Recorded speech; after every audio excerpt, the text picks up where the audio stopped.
Do you save yourself to doom an entire society? Star Trek Deep Space Nine kind of asked that question in Children of Time, and it's like the reverse trolley problem.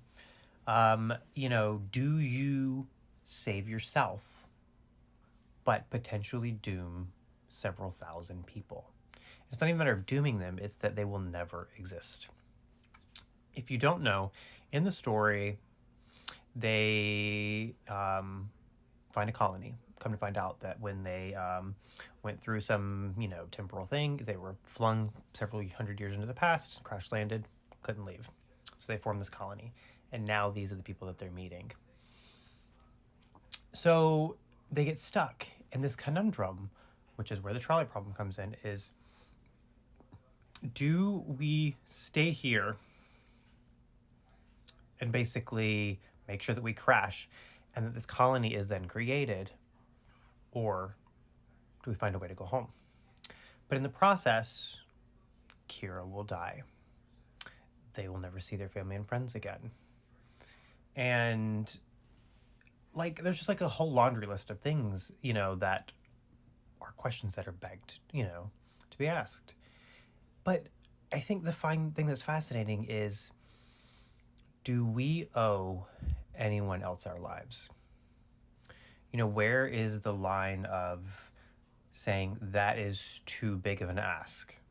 How can you ask someone to throw away their life to ensure that these people kind of come into existence? Sure. We would all love to say oh, absolutely. I will do anything to save these several thousand people. But would you really?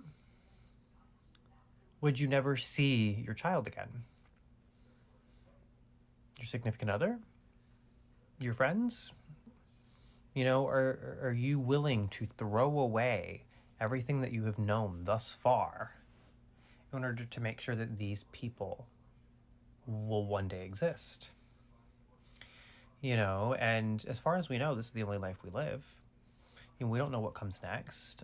There's a lot of theories and beliefs, but we don't know. And is that too big of an ask for someone? Not to mention Kira would then have to die.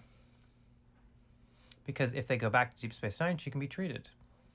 But if she stays here, they can't treat her illness. So you're literally asking her to die for these people to live. And I think that's one of the things I love about this show, and specifically this episode, is there is no right answer. We can all pontificate on how selfish or selfless we will be, but there is no right answer. And at the end of the day, we don't know how we would react.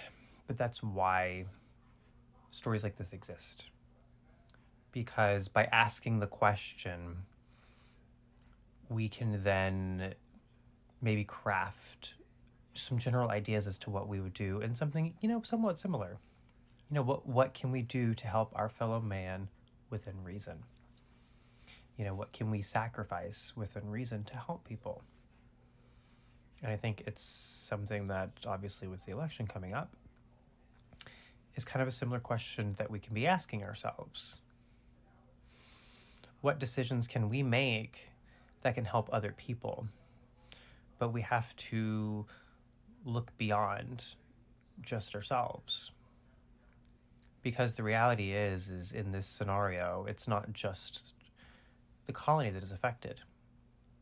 You have to think all of those people who will mourn, because it's the entire crew of the Defiant, all those people who will mourn the loss of their family and friends. Jake, who will never see his father again. So on and so forth. There's Keiko and Molly, and the other child's name I don't know. We'll never see O'Brien again. There's such a laundry list of people who would be deeply affected by this.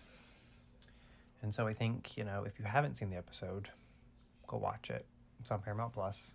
And think about these things leading up to the election. I know a lot of people voted already, but if you haven't and you're still planning on voting, ask the question. And it's not a story about me being selfish, because like I said, I think you can only ask so much of someone within reason. But you can also say, well, what can I do to help other people to ensure that their life is better?